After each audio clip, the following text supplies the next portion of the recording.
Opposition leaders are meeting at the Constitution Club. This is after Congress leader Rahul Gandhi invited them for a breakfast meeting this morning to discuss the opposition strategy for the monsoon session at a time when Parliament is seeing a deadlock. Remember, everyday opposition members have been raising slogans and protesting and demanding a probe into the Pegasus spyware scandal, something the government has dismissed again and again and even called it a non-issue. However, the opposition then today, after Parliament has been disrupted for over 2 weeks now, has called for this meeting. Rahul Gandhi inviting opposition parties, 18 opposition parties for this meeting. Let's go across to Sunil Prabhu for more. And Sunil, tell us what's happening. We can see visuals of Mallikarjun Kharge. He's actually addressing all the leaders. That's right. They are now trying to evolve a strategy, a way forward, an innovative way, as they say, of trying to send that message loud and clear to the people of India about the fact that the government on their part is not ready for a discussion. Some opposition MPs are planning to even cycle from here to Parliament to talk about the rising prices. But I think the main and most important issue for which they want the government to come forward is on the issue of the snooping and the Pegasus software. Did India buy the Pegasus software? And if so, what is the plan? Why was it used against individuals and constitutional authorities who are not related to terrorism and national security? These are the mute questions that are being asked. And I think ultimately the Supreme Court, which is going to hear this matter, the opposition parties will wait till a decision is taken in this regard from there. But either way, politically, they want to continue to put the pressure on the government and say that the onus of running Parliament is on them. There's a talk of a mock Parliament. There are various other ways to do it. It seems likely that they will walk, cycle, send that message of camaraderie as they go to Parliament to continue to raise what they believe are people's issues. Because just apart from the snooping, price rise, the handling of the COVID, there are a host of other issues which they feel the government must come clean on, just as it said on the floor of the House through a written question that there are no oxygen related deaths. So it's in that context that accountability is still being demanded by the opposition.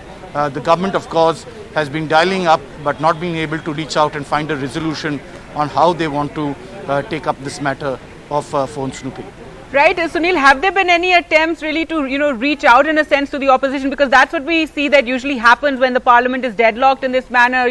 Ministers come across and try to meet with opposition leaders. However, we do know that, information has been released about how much this is costing the Exchequer over the weekend. That data was released saying that it's costed 133 crores to the Exchequer, all these wasted hours in Parliament. Very little business getting done. A few odd bills here and there have been passed. And that has also created a controversy because opposition has said there's been no discussion. How can you just pass these bills in this manner?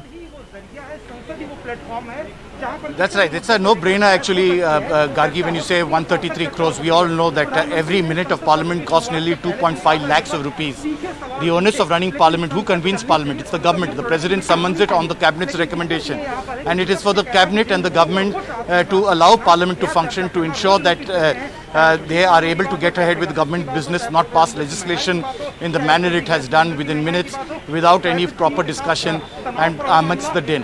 Having said that, yes, there is been some reaching out by the Parliamentary Affairs Minister as well as by the others. Foundation of unity.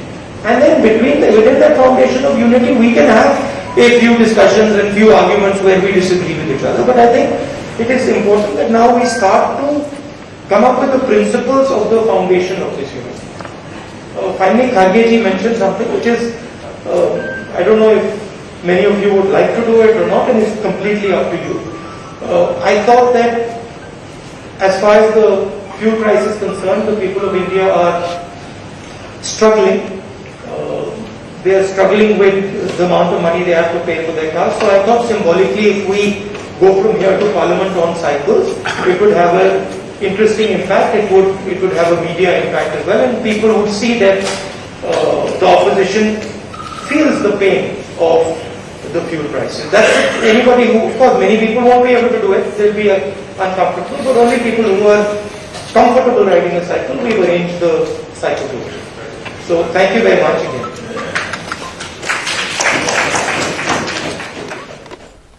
All right, so there Rahul Gandhi, who has convened this meeting of opposition leaders, opposition members in at the Constitution Club. They're saying that, you know, one of the ways that they can draw attention to this issue of the price rise, the fuel price rise, is by cycling to Parliament. Well, let's go back to Sunil. So, Sunil, we heard Rahul Gandhi saying that those members who may, everybody won't be able to do it, but those who want to can cycle to Parliament, you know, really to bring home that emphasis on the fact that rising fuel prices is something the opposition is very concerned about.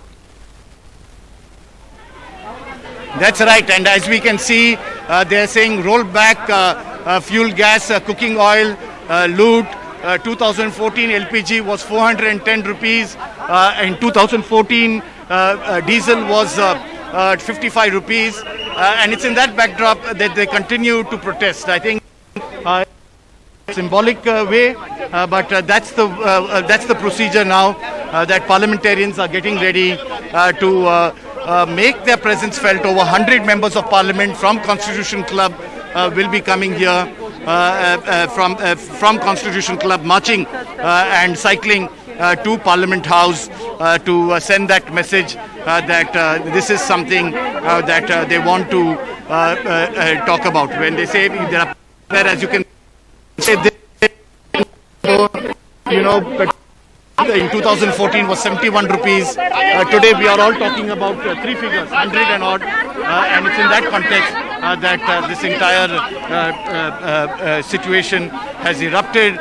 The reason why we have seen Parliament and the standoff taking place between the opposition and the government, really no business being transacted. The Youth Congress here, led by Mr. Srinivas and the other volunteers, just getting ready those cycles to send that message to most political parties. This is more of a visual opportunity to send that message loud and clear to do it. All right, so that meeting of opposition parties taking place this morning at the Constitution Club, and now members may be cycling, some of them will be cycling to Parliament to emphasize the rising fuel prices.